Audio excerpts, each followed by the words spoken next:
그 5번째 시간을 시작하도록 하겠습니다.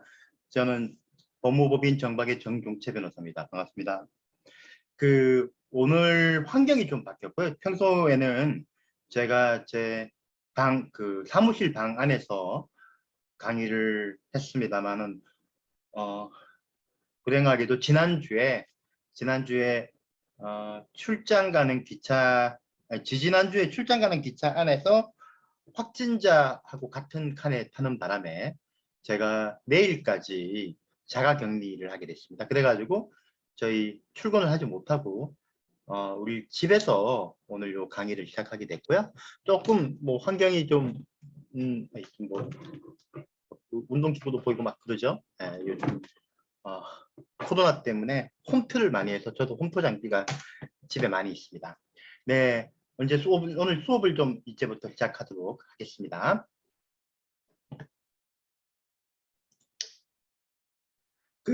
항상 있는 것처럼요. 오늘도 당연히 잠깐만요.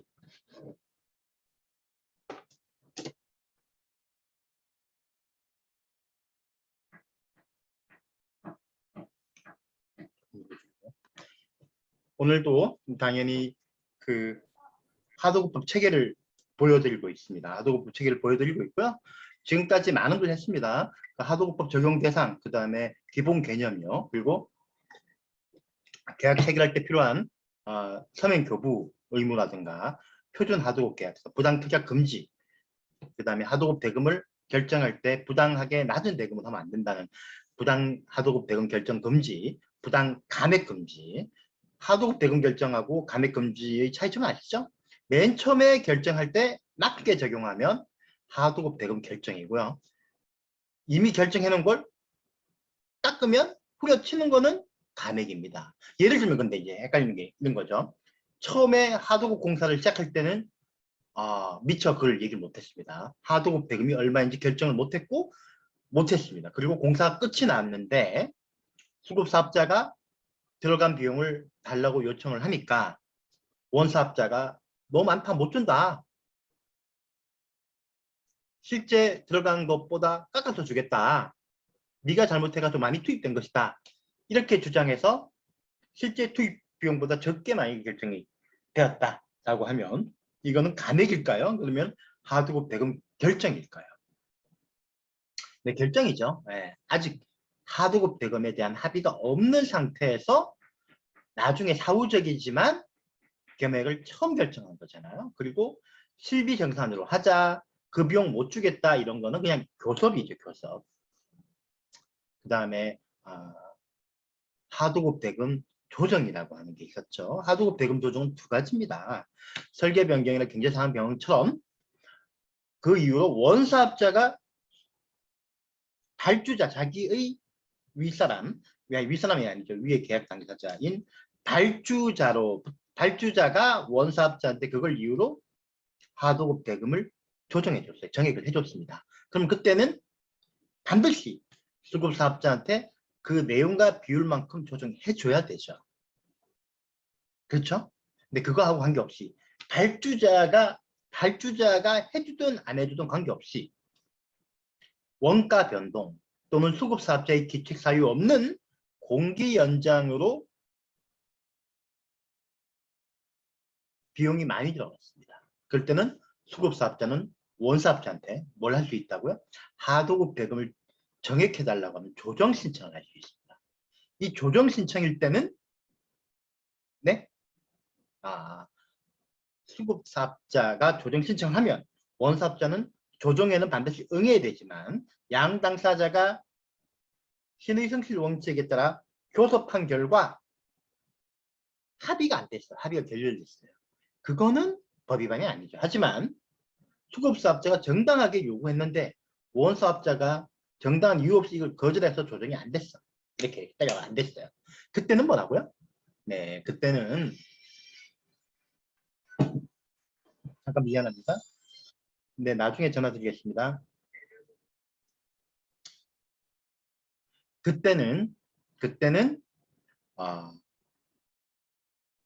성실하게 조정에 응할 의무 위반으로 해서 하도급법 위반이 된다.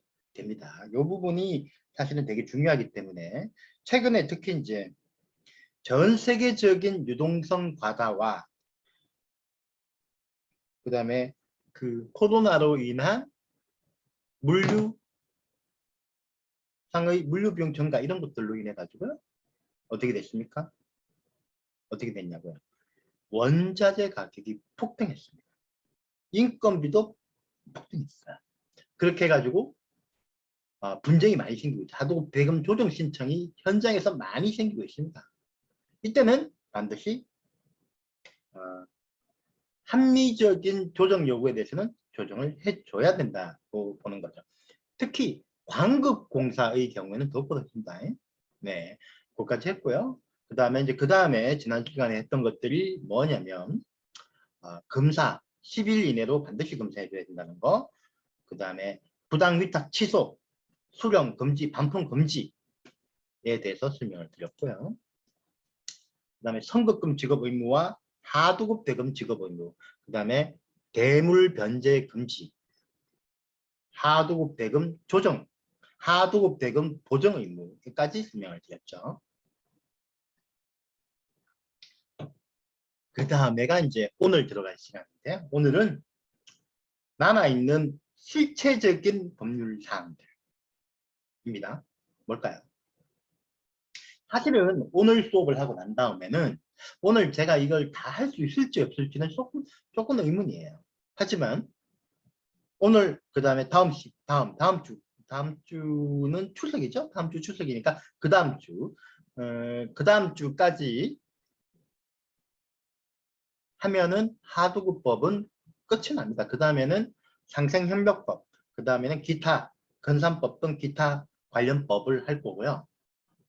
아마 오늘 그러니까 여기까지 하게 되면 거의 실체적인 건 거의 끝이 나죠. 그 다음에는 집행, 그 다음에 제재, 손해배상, 형사처벌 이런 사항들에 대해서 설명을 드릴 거거든요.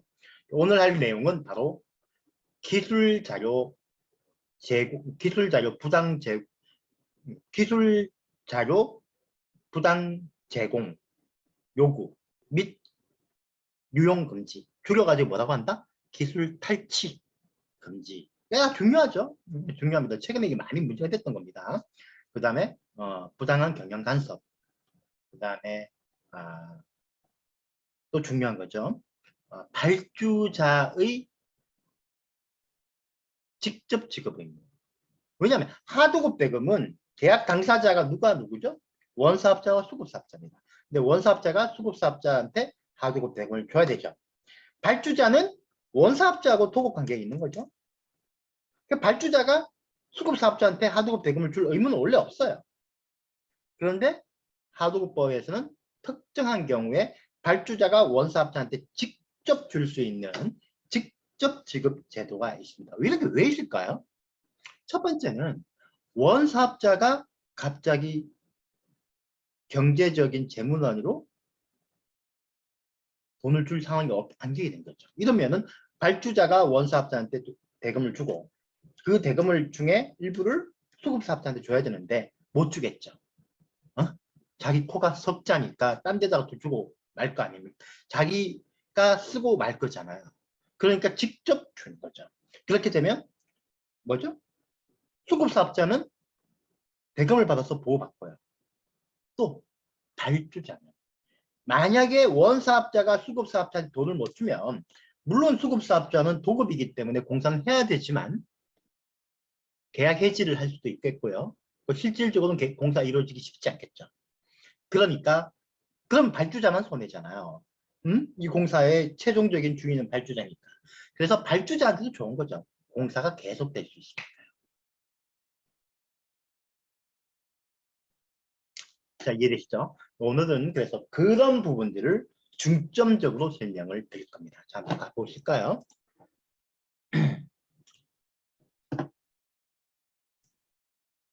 자, 여기 이제 기술 부당 요구 및 유용입니다. 기술 부당 요구 및 유용.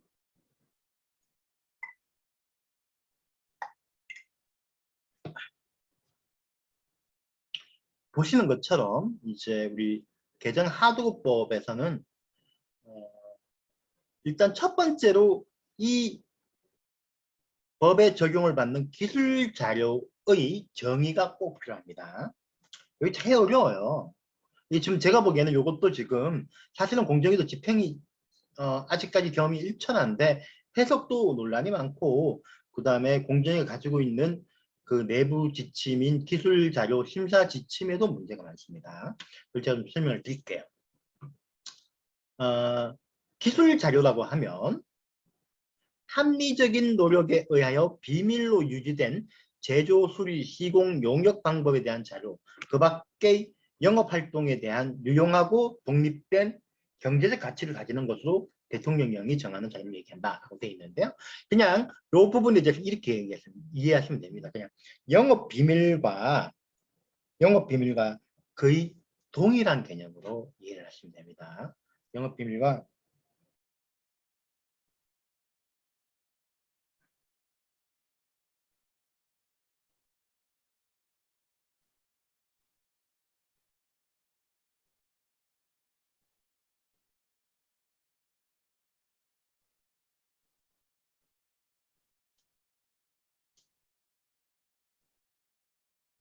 잠깐만요. 여기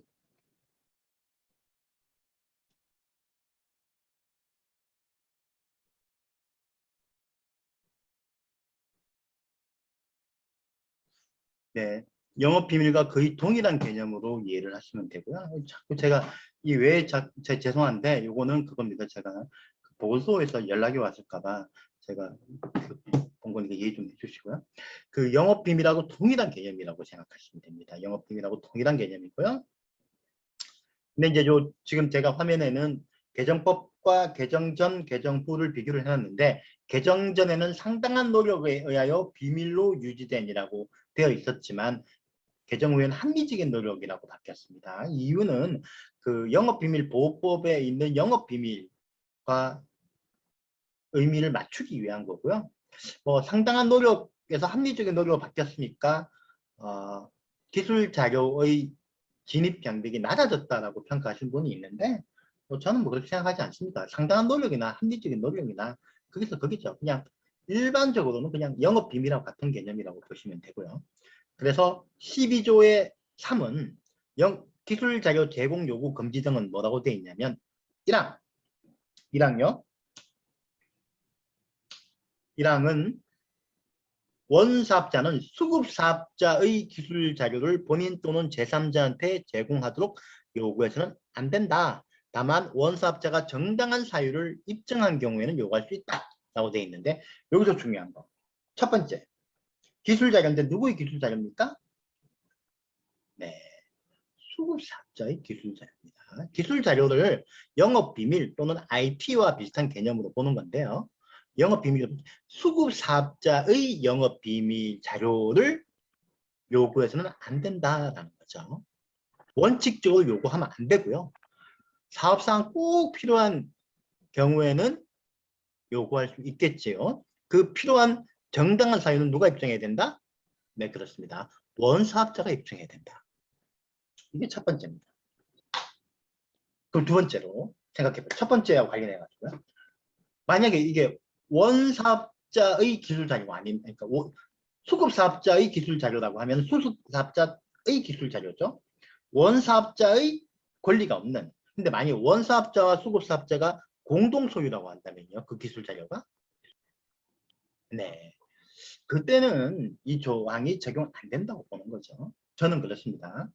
이 부분은 왜냐하면 그 특허 이런 경우에는 공동으로 원사업자가 수급사업자가 공동으로 기술 개발했어요. 또는 원사업자가 가지고 있는 기반 기술을 수급사업자한테 제공하고 수급사업자 그걸 가지고 기술을 개발했어요. 이런 경우에 특허라면 공동 출원됩니다. 공동 출원. 네, 공동 출원하게 돼 있죠. 근데 만약에 영업비밀은 특허와 달리 출원이 안 되잖아요. 등기부가 없잖아요. 그렇죠? 그럼 그때 소유권 문제는 헷갈리지만 일반적으로는 그런 경우에는 공동 소유라고 보는 거죠. 예, 공동 소유라고 보는 겁니다. 그때는 제공할 수 있다라고 보는 거죠.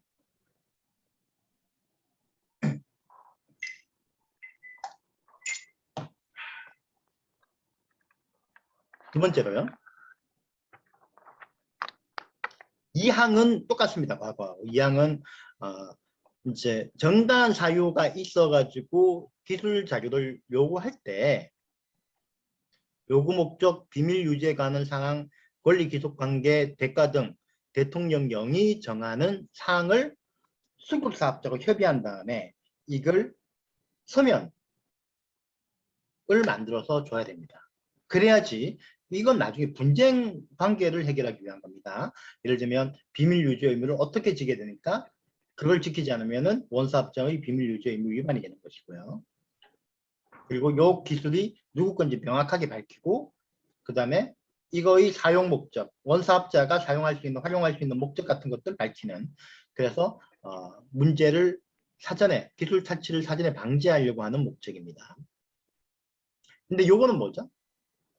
원칙적으로 기술 자료 제공 요구하면 안 됩니다. 다만 정당한 사유가 있는 경우에는 할 수 있고요. 정당한 사유가 있어가지고 할 수 있을 때도 이항에 있는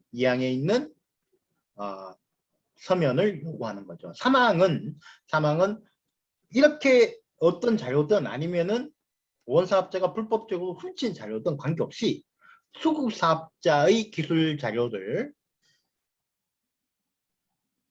자기 또는 제3자를 위해서 사용하거나 또는 제3자한테 제공하는 행위, 이걸 기술 유용이라고 합니다. 기술 유용을 하면 안 된다라고 정하고 있죠.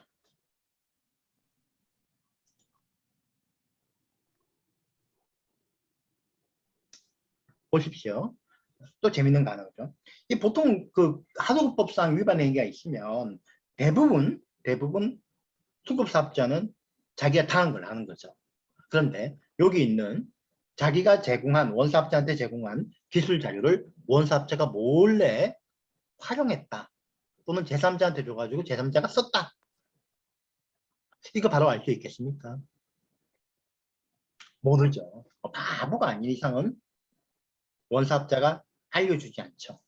그럼 나중에 자기하고 똑같은 기술을 쓰는 제품이나 또는 공법으로 어떤 건설공사가 이루어지거나 사용되는 걸 봤을 때 아는 거죠. 아, 내가 당했구나. 그러면은 나중에 알겠잖아요. 그럼 어떻게 돼야 될까요? 우리 하도급법상 조사 시효가 몇 년이죠? 3년입니다. 3년. 3년 지나버릴 수 있겠죠. 그러니까 안 되겠다. 그래서 이 기술 탈취, 특히 사망, 제3 기술 유용과 관련한 이 제3항은 유용과 관련해서는 7년의 조사 시효를 줍니다. 7년. 네. 한 7년 정도 있어야지 알고 자기가 나중에 알게 되니까 그래도 조사 시효를 연장해 준 거죠. 그렇기 때문에 요거와 관련한 서류에 대한 보존 의무도 7년입니다. 일반적으로는 서류 보존 의무가 3년인데 이건 7년입니다. 자, 가실까요? 자, 이제 하도급법 시행령 조항인데요. 대통령령이 정하는 자료, 기술 자료라고 하면 특허권, 실용신안권, 디자인권, 저작권 등 지식재산권과 관련한 정보이고요. 시공, 제품 개발과 관련한 연구자료, 연구개발 보고서 등 수급사업자의 생산 영업활동에 기술적으로 유용하고 독립된 가치가 있는 정보, 기술적으로 유용하고 독립된 가치가 있는 정보고 비밀정보. 이것은 바로 영업비밀, 보호법의 영업비밀과 같은 개념이라고 보는 거죠. 네. 7조의 3은 이제 기술자료 요구 시 설명 기재 사항들을 적어 놓은 거고요. 기술자료 제공 요구를 하는 목적, 그 다음에 비밀 유지 방법 등에 대한 사항, 그 다음에 요구 대상 기술 자료에 대한 권리 기속 관계 누구 건지, 원사업자의 권리는 어디까지인지 이런 것들, 기술 자료의 대가 및 대가에 대한 지급 방법, 이 기술 자료를 제공받아서 원사업자가 활용하는 경우에 대가를 줘야 될 수도 있지 않습니까? 그에 대한 것도 기재를 하고, 그 다음에 기술 자료의 명칭과 범위, 기술 자료 특정해 주는 거죠. 요구일, 제공일, 제공 방법, 사용기간, 반환 및 폐기하는 방법 또는 반환일, 폐기일, 그 밖의 기술 자료 제공 요구와 정당함을 입증할 수 있는 사항들을 서면에다가 기재해서 주게 하는 거죠. 그래서 이제 기술 자료의 개념에 대해서는 제가 좀 설명을 드렸는데요. 이걸 좀 자세하게 해놓은 겁니다. 자세하게 해놓고 이건 제가 넘어가겠습니다. 왜냐하면 기술 자료는 그냥 영업 비밀하고 거의 같은 개념이라고 보시면 돼요. 다만 이제 이게 이제 조사가 들어가가지고 심사가 될 때는 과연 이게 독자적인 기술 자료로 볼 수 있느냐, 경제적 가치가 있는 거냐, 뭐 이런 것들에 대해서는 이제 판단이 필요한데, 이거는 기본적으로 전문적인 판단, 전문적인 부분이기 때문에 뭐 실무적으로 제가 이렇게 설명드린다고 해서 크게 도움이 되는 것 같지 않고요. 그냥 이렇게 기억하시면 됩니다. 영업 비밀과 같은 개념으로 이해를 하시면 되겠습니다. 보통은 딱 봐도 알고 감이 있거든요. 이 정도면 중요한 자료다. 이 정도는 비밀이고 이런 걸 숨기려고 하고 경쟁사업자가 알면 안 되는 자료라고 생각된다라고 하면은 일반적으로 기술 자료에 해당이 되고요. 그리고 난 다음에는 이제 우리가 이제 막 집행 단계나 또는 상담 단계에서 보는 거는 이런 것들을 과연 제대로 필요 최소한도로 요구했느냐, 그 다음에 요구할 때 정해진 서면을 제공했느냐, 그 다음에 이걸 혹시 훔쳐가지고 사용하지 않았느냐, 이런 정도의 판단이 필요한 거죠. 그래서 이제 보통 다만 이제 기술 자료 개념을 얘기할 때는 여기 있는 것처럼 이렇게 보고 있습니다. 합리적인 노력에 의하여 비밀을 유지한다는 개념을 우리 심사 지침에서 뭐라고 하고 있냐면, 객관적으로 비밀로 유지 관리되고 있다는 사실이 인식 가능한 상태로 아래 사항 등을 고려하여 판단합니다. 그래서 수급사업자의 거래상 지위에 비춰 볼 때 다만 이제 원사업자의 기술 자료 요구에 대한 비밀 유지 노력에 대한 사항을 마음껏 요구할 수는 없을 거 아닙니까? 그런 것들을 감안해야 된다는 거고요. 그래서 1번 비밀이라고 인식할 수 있는 표시나 고지를 하였는지 여부를 가지고 봐야 되고요. 2번 자료에 접근 가능한 대상자나 접근 방법을 제한했는지 여부를 판단해야 되고요. 3번 자료에 접근한 자에게 비밀 유지 준수 의무를 부과했는지 여부를 가지고 보게 되겠습니다. 이거 넘어가겠습니다. 그래서 이제 기술 자료를 요구하면 안 된다. 정당한 사유가 있는 경우에는 요구할 수 있지만 이 경우에도 서면을 제공해야 된다. 요거에 대해서는 아까 제가 설명을 드렸고요. 제공 요구라고 하는 것이 수급사업자에게 원사업자 또는 제3자가 사용할 수 있도록 기술 자료를 제출, 제시, 개시, 물리적 접근을 허용하는 전체를 얘기하는 거고요. 이 전자 파일인 경우에는 전자 파일을 받거나 또는 서버 같은 데 접속, 열람을 허용하는 것까지 포함을 하는 거죠. 그런데 여기서 하나의 문제점이 나온 게 뭐냐면, 우리 이제 공정거래위원회가 이걸 심사하기 위한 기술 자료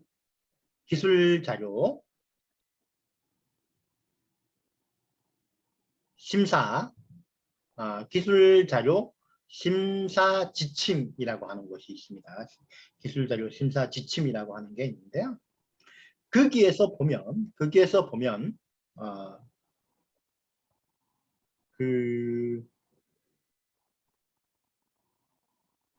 거기에서는 뭐가 있냐면요. 하도급 두 가지가 있는데요. 하도급 계약 체결되기 전에 기술 자료를 요구하는 경우도 해당한다.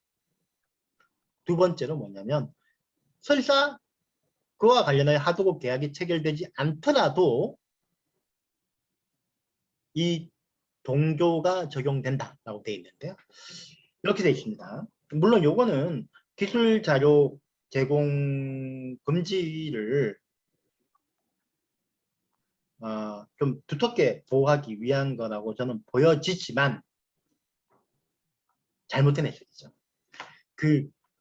우리 알겠지만 행정법상 행정청의 해석 지침, 심사 기준, 이건 법이 아닙니다. 법규가 아니에요.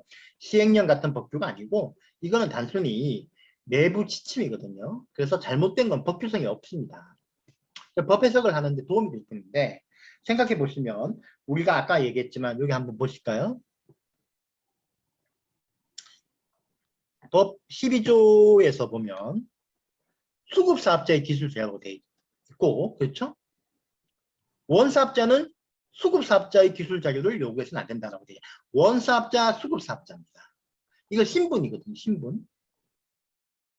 이거 원래 기본적으로 원사업자와 수급사업자가 있는 게 아니고 이거는 개별적인 거래관계에서 성립하는 개념입니다.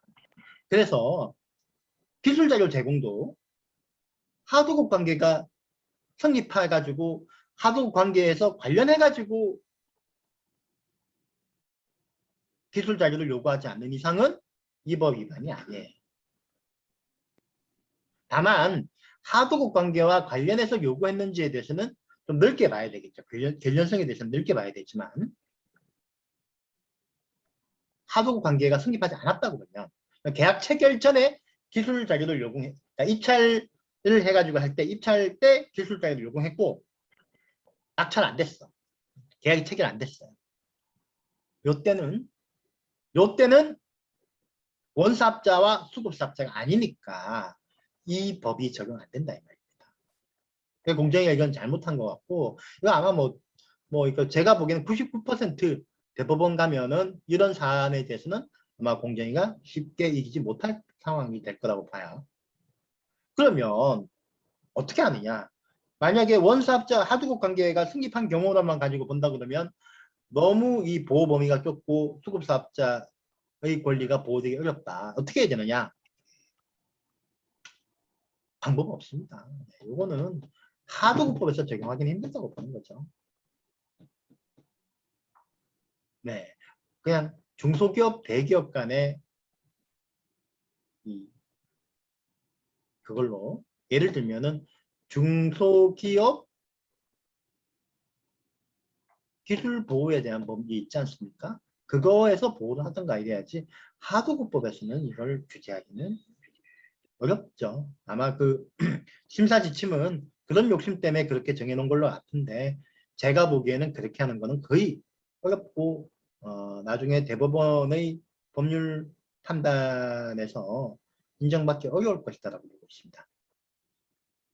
다음으로 수급사업자의 기술이기 때문에 만약에 그 해당 기술 자료가 원사업자의 단독 소유거나 또는 수급사업자 원사업자의 공동 소유라면 적용이 없습니다. 원사업자의 단독 소유는 보통 뭐냐면요. 원사업자가 수급사업자한테 돈을 주고 기술을 개발 위탁을 시키고 그 자료를 본인한테 단독으로 귀속시키는 계약을 체결했어요. 이런 것들은 단독 소유고요. 공동으로 수급사업자가 공동으로 기술을 개발해서 소유하고 있는 경우라면 그 경우도 동조조항이 없습니다.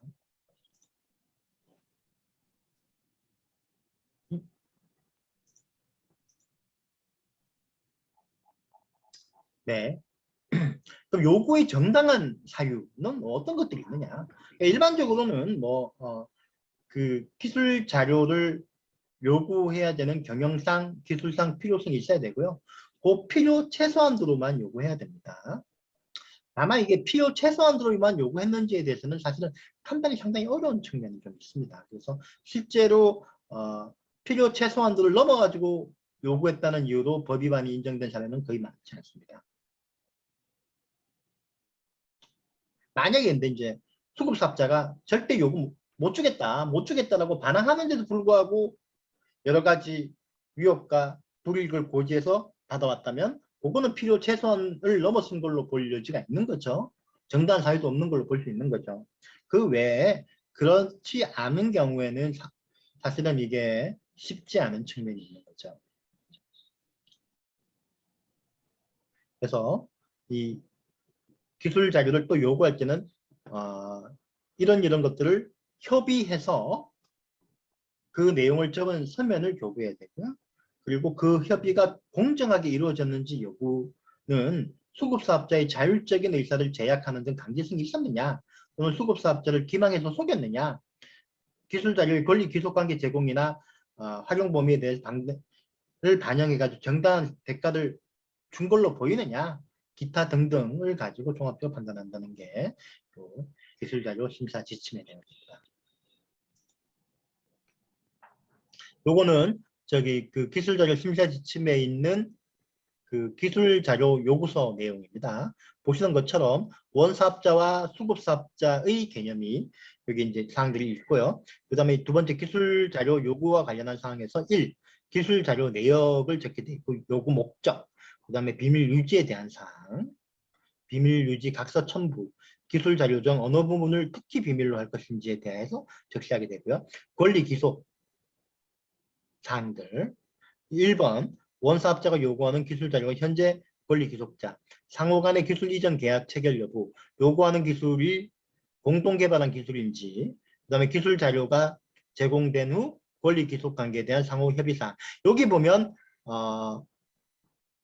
제공하는 기술이 공동 개발된 기술인지 여부가 되어 있지만 말씀드린 것처럼 기본적으로 이 2항은 1항을 전제로 하는 것이고 1항은 수급사업자의 기술이고 수급사업자의 기술 중에는 원사업자가 공동으로 개발한 기술은 빠지는 거거든요. 그래서 이것도 아마 조금 개념적인 오해가 있는 것 같은데 그렇습니다.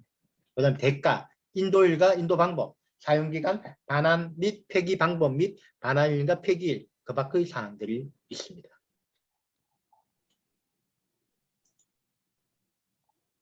그 다음에 유용금지, 탈취해서 유용하는 거 금지하는 거죠. 유용금지는 부당하게 정당 취득했던 아까 12조의 3의 1항, 2항이 맞춰가지고 취득한 정당하게 취득했던 간에 그 취득한 범위를 넘어서 가지고 자기 또는 제3자가 활용하거나 또는 제3자한테 주는 행위가 금지됩니다. 근데 이게 제3자한테 주는 행위는 최근에 2018년 법 개정에서 추가됐거든요. 왜 이게 추가됐을까요? 과거에 이제 이런 일이 있었던 거죠. 기술 자료, 수급사업자의 기술 자료를 제3자가 수급사업자의 경쟁사업자가 그걸 이용해서 제품을 만들어서 출시를 했어요. 그래가지고 공정위에다 신고했는데 수급 그 기술을 훔친 걸로 의심되는 원사업자가 이렇게 합니다. 아, 우리는 이걸 제3자한테 사용하라고 준 적이 없. 그러니까 제3자한테 사용하게 한 적이 없다. 우리가 그 당시에 다른 목적 때문에 비밀로 유지하라고 하면서 그 사업자한테 기술 자료를 줬더니 그 기술 자료를 그 사업자가 지 마음대로 사용한 것이다 라고 주장하는 거죠. 말도 안 되는 주장이죠. 말도 안 되는 주장이지만 그래도 법원에 가면 그에 대한 입증 책임이 공정위한테 있거든요. 그러니까 원사업자가 사용 범위를 제한해 가지고 다른 사업자한테 줬는데 그 사업자가 그 범위를 넘어서 가지고 불법적으로 사용한 것이다 라는 항변을 깨뜨릴 의무도 공정위한테 있기 때문에 그래서 아예 제3자한테 주는 행위 자체를 금지시키는 걸로 법을 바꿔놨죠. 요거에 대한 게 이제 보통 기술 유용이라고 하고요. 이 기술 유용은 아주 특별한 칙을 보고 있습니다. 첫 번째 뭘까요? 조사수 7년이에요. 조사수 7년. 두 번째, 공정위는 이거를 아주 특별한 위반 행위로 보기 때문에 필수적인 과징금 부과사항으로 보고 있습니다. 세 번째는 징벌적 손해배상 대상입니다. 네 번째, 이거 역시 필수적으로 형사 고발을 해야 되는 사항입니다. 필요적 형사 고발 사항이에요. 벌점도 무지하게 큽니다. 그래서 중범죄라고 보고 있습니다. 기술 자료를 부당 요구하게 한 거나 또는 서면을 주지 않은 거는 일반적인 위반행위로 보지만 이 기술 자료를 유용한 거 이거는 아주 중대한 위반행위로 보고 있는 거죠.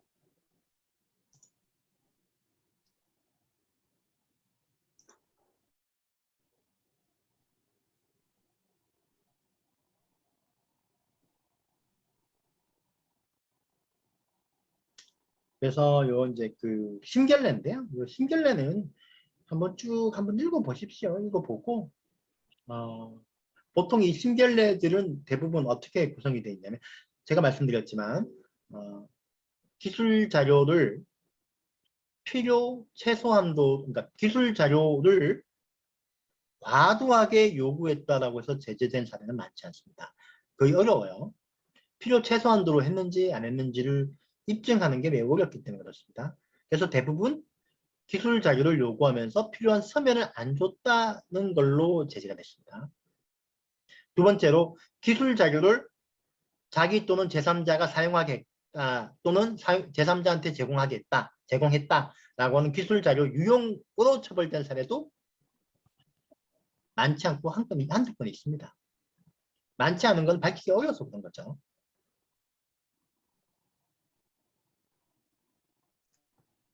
여기 이제 국내 대기업이 LG 사례인데요. 위탁 제조를 하던 배터리를 직접 생산하기로 하는 내재화 사업을 자기들이 이제 준비했습니다. 그리고 해외 자회사로 하여금 국내 중소기업에 내재 사업에 참여해서 기술을 공동으로 개발하면 제조위탁 하도급도 맡기겠다라고 했고요. 이로부터 그 중소기업한테 여러 가지 정보들을 다 제공받고 해외 자회사로 하여금 이를 사용하게 한 거죠.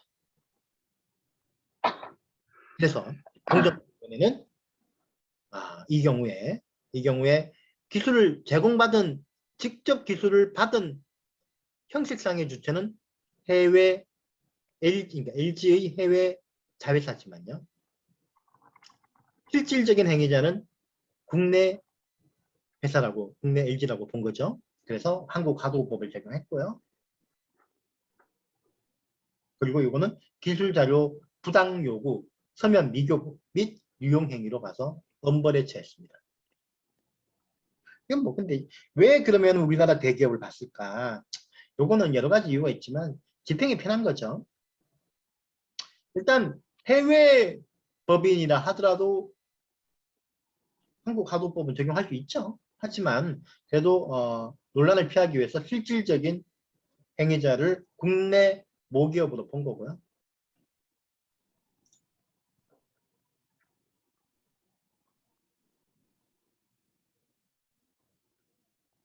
그 다음에 요 끝에 있는 거 한편 돼 있죠. 공정거래 협약 기준에는 거래업체의 원천 기술을 보호하기 위하여 제3기관의 기술 자료를 예치하게 하는 기술자료 예치 제도를 권장하고 있고요. 두 번째로 상생협력법 중소벤처부가 운영하는 상생협력법에서는 기술자료 인치 제도가 있습니다. 다음으로요. 공정거래위원회는 50인 이내의 전문가들로 구성된 기술자료심사자문위원회를 설치 운영하고 있고요.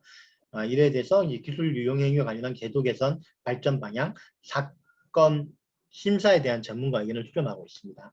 이만큼 기술자료에 대해서 공정위가 많이 심혈을 기울이고 있다는 걸 알 수 있고요.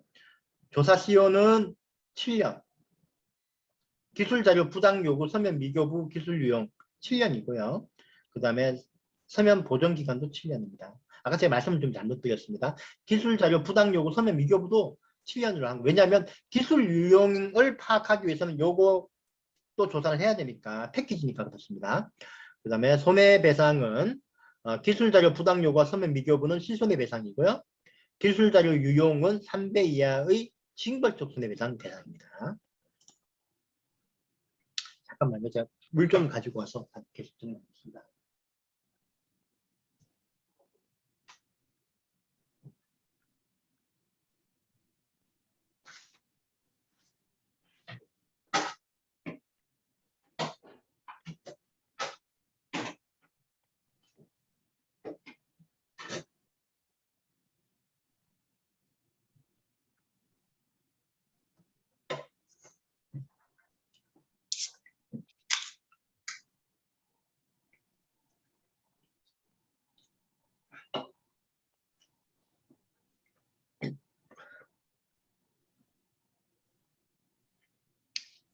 그 다음에 이제 공정거래 협약 제도를 공정위가 운영하고 있는데요.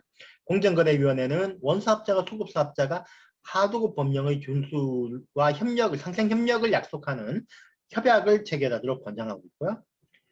협약을 체결하는 경우에 이행을 독려하기 위하여 포상 등 지원 시책을 마련하여 시행하고 있습니다. 이거 넘어가고요. 이런 제도가 있다. 그다음에 이제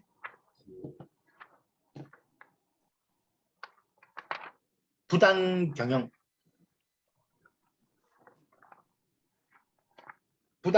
간섭 금지를 살펴볼 텐데요.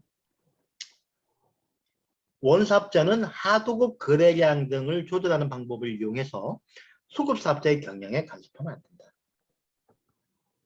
근데 수급사업자의 경영에 간섭한다는 게 의미가 뭘까요? 일반적으로 뭐 수급사업자의 인사, 뭐 노무 이런 데 관여하면 안 되죠. 그건 내정 간섭이에요. 내정 간섭. 네. 내정 간섭이다. 중국 사람들이 좋아하는 거죠. 내정 간섭.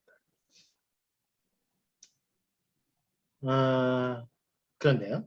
그런데 생각해보면 애매한 측면이 있거든요. 특히 원사업자는 수급사업자한테 일을 맡겼잖아요. 그러니까 일과 관련해서 꼭 필요한 정도의 간섭이 있을 수 있어요. 특히 인력 도급의 성격이 강한 경우에는 더 그렇죠. 그래서 이제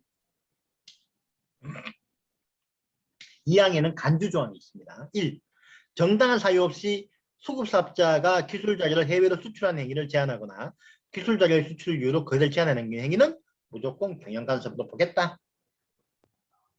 이것도 이제 수급사업자의 기술자료이기 때문에 뭐 공동으로 개발한 기술자료라면 당연히 할 수 있는 거죠. 이거는 수급사업자의 기술자료를 얘기하는 겁니다. 두 번째는 정당한 사유 없이 수급사업자로 하여금 자기 또는 자기가 지정하는 사업자하고만 거래하도록 하는, 사업자와 거래하도록 구속하는 행위. 세 번째는 정당한 사유 없이 수급사업자한테 원가 자료 등 공정거래위원회가 고시하는 경영정보를 요구하는 행위는 일단 간주하겠다라고 보고 있는데, 여기서 문제되는 건 사망입니다. 사망 같은 경우가 문제. 이건 좀 이따 설명드리고요. 그래서 이제 일단 간주 조항이 보니까 모든 걸 다 포함하고 있는 것 같지 않죠? 예, 요거는 무조건 안 된다는 거고. 그러면 일반적으로 있는 그 수급사업자의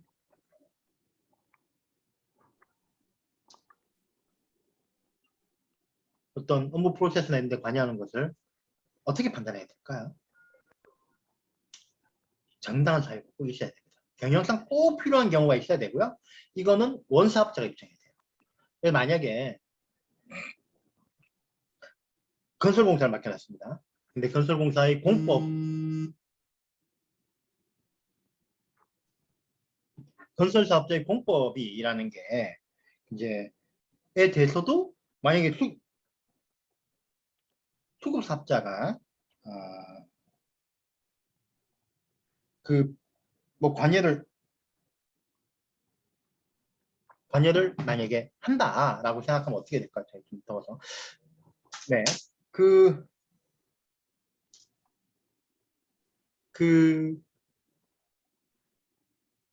보통은 뭐 일반적으로 인정됩니다. 근데 이제 그거 말고 꼭 필요하지 않은 경우, 예를 들면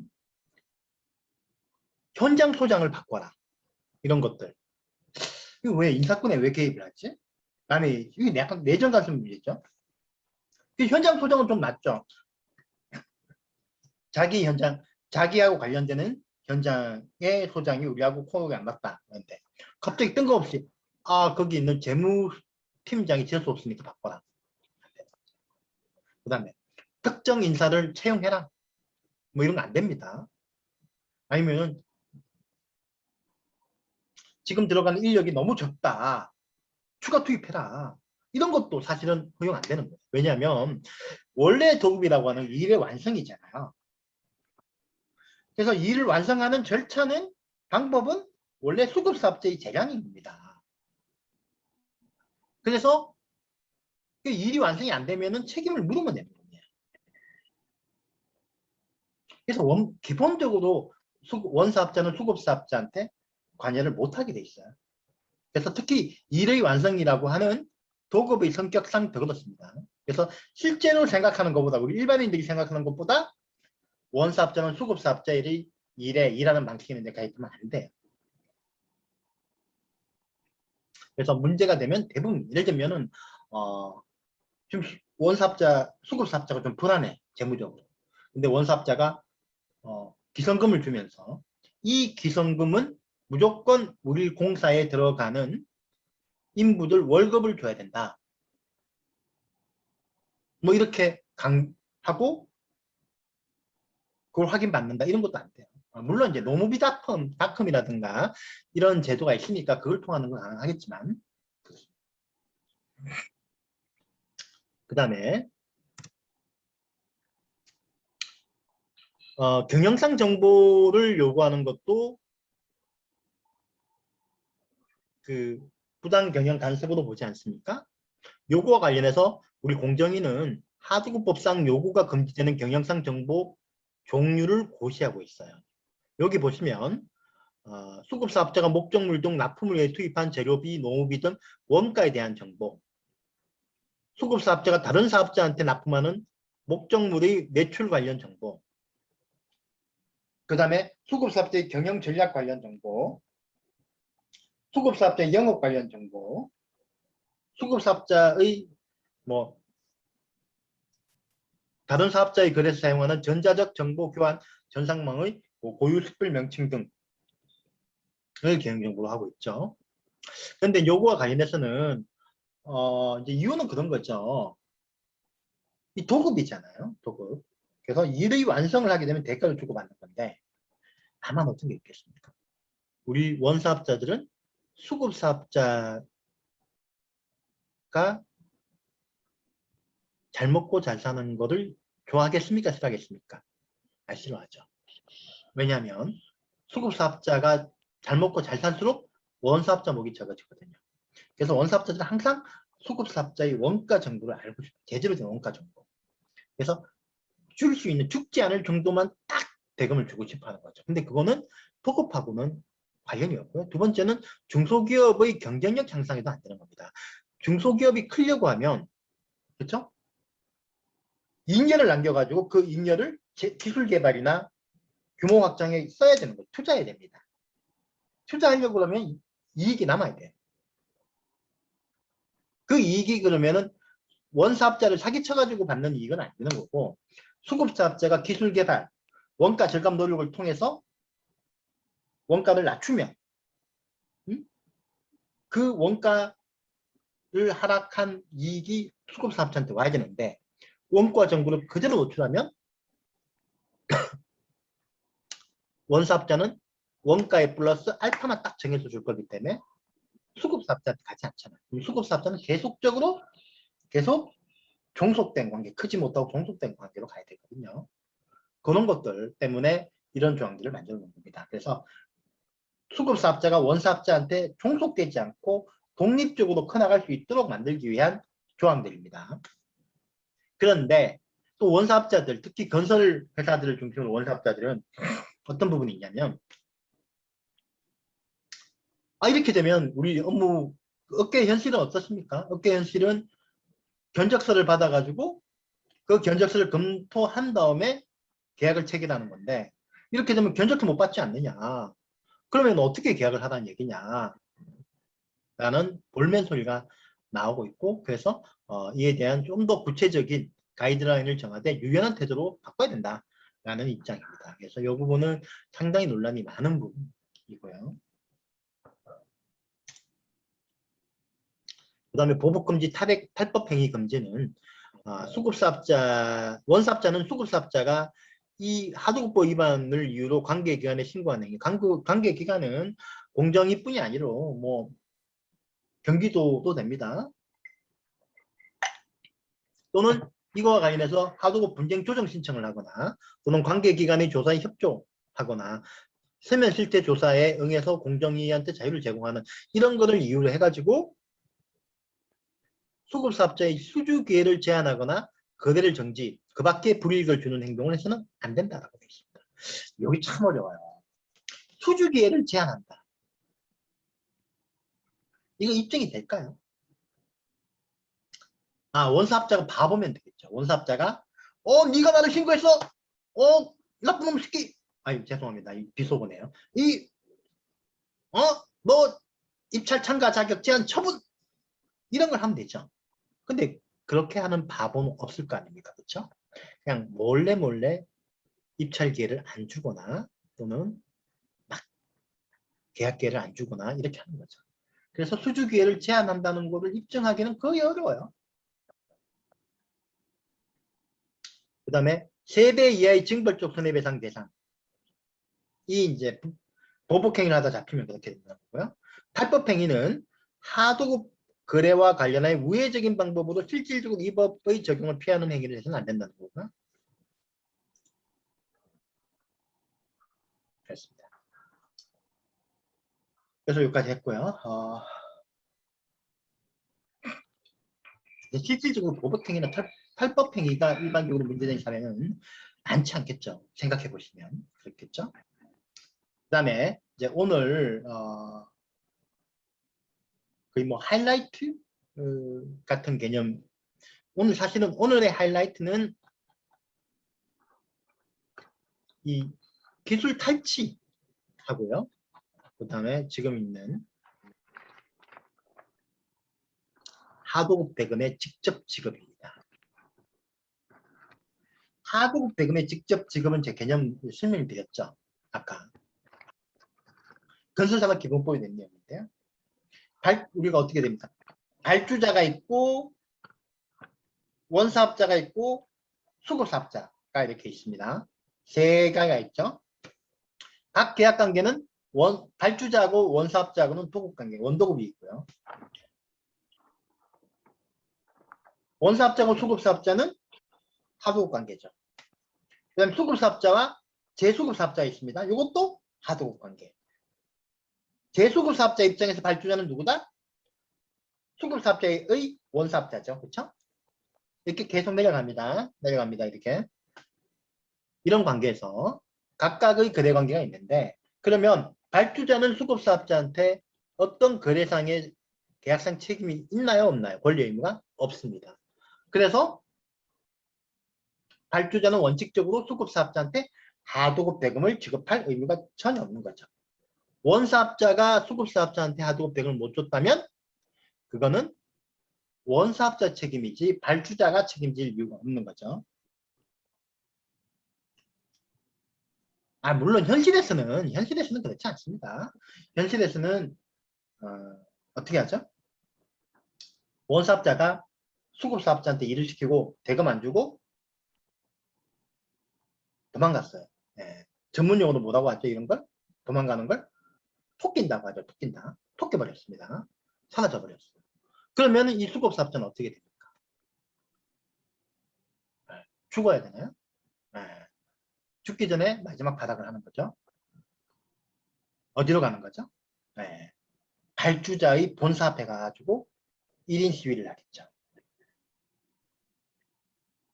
응? 그리고 공사를 중단하고 근거지를 이 공사 현장을 점유하고 물론 요때 사실은 수급사업자 입장에서 뭘 하면 된다? 네. 유치권 행사를 하는 게 가장 맞답니다. 제가 이거 나중에 좀 설명을 드려야 될 것 같은데 유치권 행사를 하는 게 짱입니다. 유치권은 수급사업자가 원사업자한테도 할 수 있지만 아예 이 현장 자체를 점유함으로써 발주자가 직접 지급하게 대지급하게 하는 효과도 있거든요. 안 나가니까 공사해야 되잖아요. 근데 수급사업자가 나는 대금 안 주겠다는 이 현장에서 안 나간다고 유치원 행사해버리면 발주자는 이 사람한테 대금 줘가지고 공사를 끝내게 하거나 또는 현장을 이어받아서 다른 사업자로 하여금 공사를 하도록 해야 되는 거거든요. 사실은 그래서 유치권 행사가 제가 오늘 그건 생각을 못했네요. 이 관련 주제 유치권을 다음 시간에 제가 설명을 좀 드려드리겠습니다만은 유치권 행사가 있습니다. 근데 뭐 유치권 행사를 못했다 또는 여건이 안 된다라고 할 경우에 보는 거죠. 그럼 어떻게 될까요? 그러면 이제 발주자한테 가는 거죠. 발주자한테 가가지고 1인 시위도 하고 그 다음에 현장 점검도 하고 막 그러겠죠. 그러면 보통은 발주자가 어떻게 될까요? 이 공사 완료해야 되잖아요. 그러면 할 수 없이 본인이 원사업자한테 이미 대금을 줬음에도 불구하고 수급사업자한테 원사업자를 대신해서 대금을 주는 거죠. 법률적으로는 이 발주자는 여기 원사업자를 대신해 준 거니까, 그리고 자기가 줄 돈은 이미 줬잖아요. 그러니까 발주자는 원사업자한테 이걸 구상 청구하면 되겠지만 가능하겠습니까? 안 되죠. 도망가 토꼈잖아요. 그렇게 되는 거죠. 차라리 그래서 이런 것들을 아예 법률로 규정화를 해놓은 게 하도급대금 직접 지급 제도. 그래서 발주자도 좋고 수급사업자도 좋고 누이 좋고 내부 좋은 거죠. 꼭 먹고 알 먹고 이런 개념입니다. 그래서 물론 여기서 이제 여러분들은 불행한 사태도 생길 수 있습니다. 네, 어떤 걸까요? 이건 좀 아름답게 된 건데, 왜냐하면 발주자가 본인이 희생, 어쨌든 간에 해가지고 문제를 해결하고 공사를 완료했잖아요. 근데 만약에, 네, 만약에 여러분 생각해 봅시다. 발주자 본사에서 수급사업자가 1인 시위를 하고 농성을 벌이고 있는데, 네, 발주자의 대표가 유아인이면 어떻게 되겠습니까? 아유, 큰일 나는 거죠. 그러면 이제 자기 직무수를 데리고 가겠죠.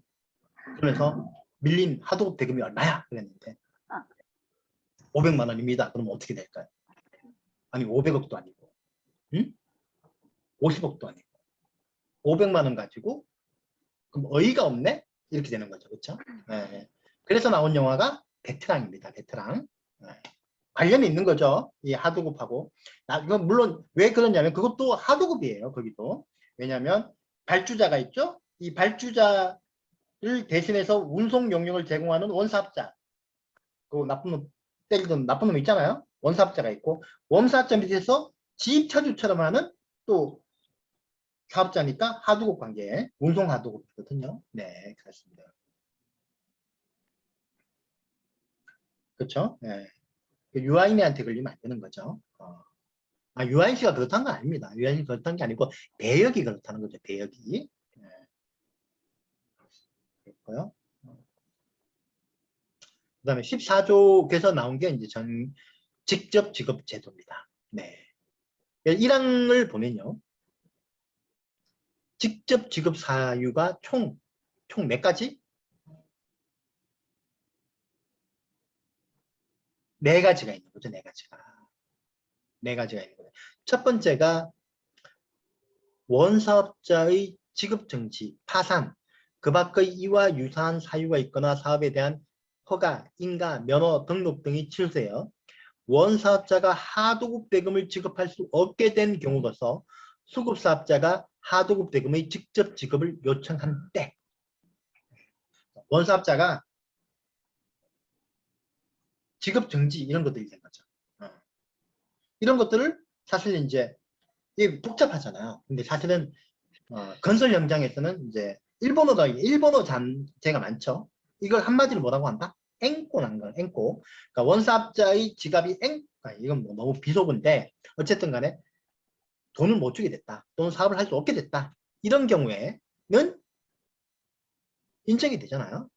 근데 그때 직접 지급 사유가 발생하려고 그러면 플러스 뭘 해야 된다? 수급사업자가 발주자한테 직접 지급을 요청해야 돼. 요 사유를 갖춰가지고 직접 지급을 요청해야 됩니다. 직접 지급 요청 안 하고 이런 사유만 있다? 그러면 직접 지급 요건은 안 됩니다. 두 번째로, 3자 간의 합의, 아니, 4자가 아니고 3자. 3자 합의. 3자 간의 합의하는 경우죠. 네. 3자 간의 합의. 저 3자 간의 합의하는 경우인데 2자 간 합의는 안 됩니다. 3자 간 꼭 돼야 됩니다. 당사자 간에. 뭐냐면 발주자, 원사업자, 수급사업자 3자가 발주자가 원사업자한테 줄 대금 중에 수급사업자에 대한 하도급 대금을 직접 지급하기로 합의하는 거죠. 다만 이 합의 방식을 꼭 3자 한 장에 모여서 할 필요는 없고요. 순차적으로 해도 되는 거죠. 근데 다만 필요한 거는 3자 합의입니다. 3자 합의. 원사업자, 수급사업자가 합의를 한다고 되는 건 아니에요. 발주자까지 같이 합의를 해야 됩니다. 네. 세 번째는 원사업자가 하도급 대금을 2회분 이상 지급하지 않은 경우에 수급사업자는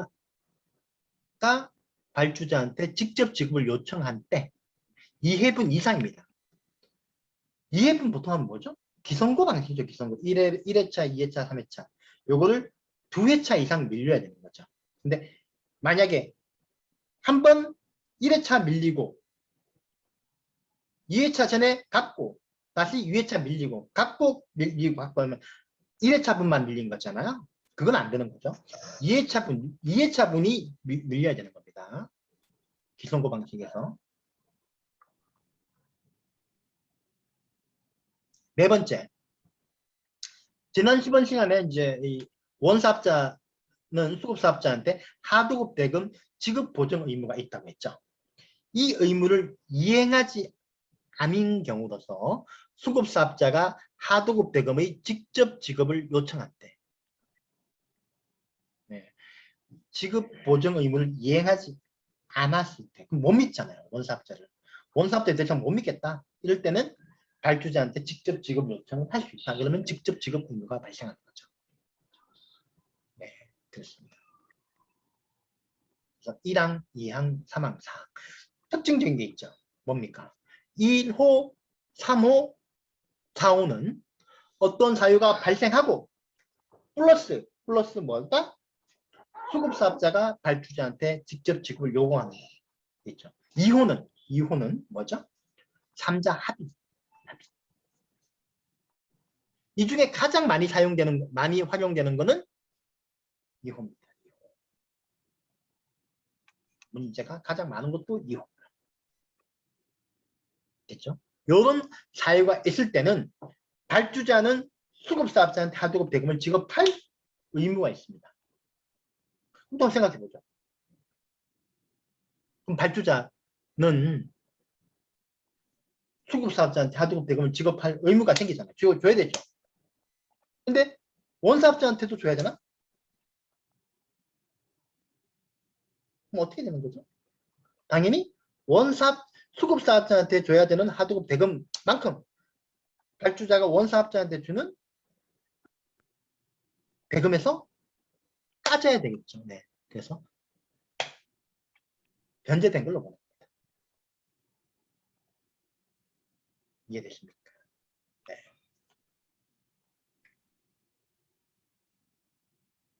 이항이죠, 그게. 제1항에 따른 사유가 발생한 경우 원사업자에 대한 발주자의 대금 지급 의무와 수급사업자에 대한 원사업자의 하도급 대금 지급 의무는 그 범위, 그 동일한 범위 내에서 펑 사라진 걸로 본다. 다만 원사업자는 이렇게 되면 자기 의사에 반해가지고 자기한테 줄 대금을 직접 수급사한테 줘버리는 거니까 어떤 경우는 원사업자 입장에는 억울할 수 있겠죠. 그렇죠? 그래서 원사업자한테도 항변권을 인정해놨어요. 3항. 원사업자가 발주자한테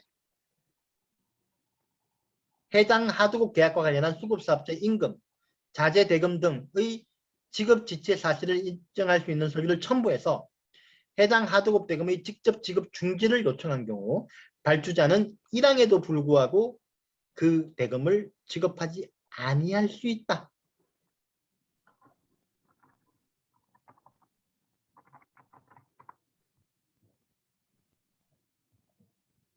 뭐냐면요.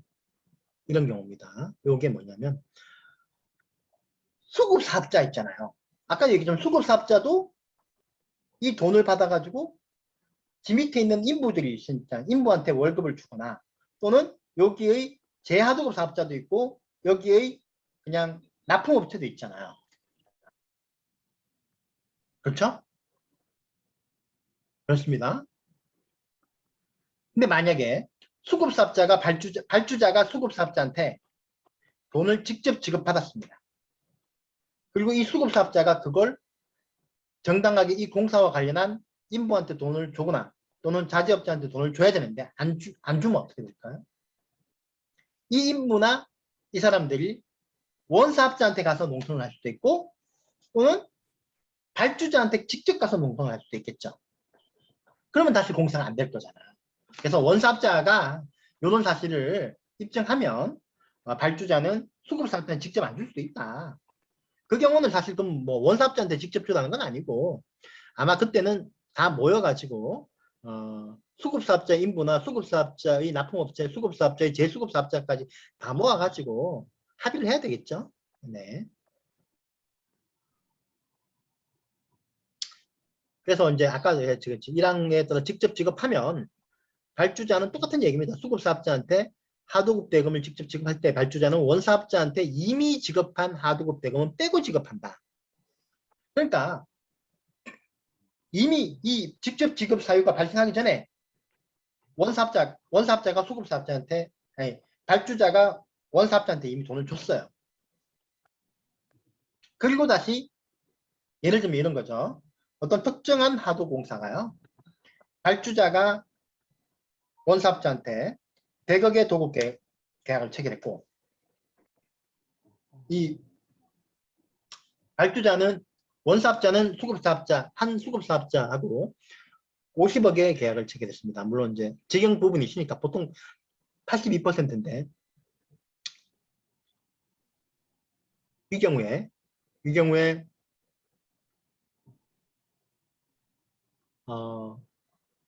만약에요. 발주자가 원사업자한테 이미 80억의 대금을 줬습니다. 그리고 수급사업자가 이 항의 사유를 들어가지고 발주자한테 50억의 하도급 대금을 지급하라고 요구를 했어요. 그러면 이때 어떻게 될까요?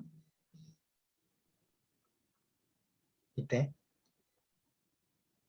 50억 줘야 되나요? 50억을 주면 발주자가 이 공사와 관련해서 직접 지급하게 된 금액의 합계는 얼마죠? 130억이잖아요. 말이 안 되죠? 말이 안 되죠. 그래서 이미 지급한 하도급 대금 중에 요 해당되는 비율만큼 빼는 거거든요. 그래서 요 해당되는 요 공사와 그러니까 하도급 공사와 관련된 부분에서 만약에 비율대로 갔다고 하면 그러면 80%니까 얼마가 되나요? 4억이죠. 40억이죠. 40억은 준 거니까 10억만 주면 되죠. 10억만. 네, 10억만 주는 겁니다. 10억만요. 그 다음에 5항 1항에 따라 수급사업자가 발주자로부터 하도급 대금을 직접 지급받기 위하여 기성 부분의 확인 등이 필요한 경우에는 원사업자는 지체 없이 이에 대한 필요한 조치를 해야 된다. 그 다음 6항 1항에 따라 이제 뭐 하는 방법에 대해서는 대통령령으로 정한다 라고 되어 있고요.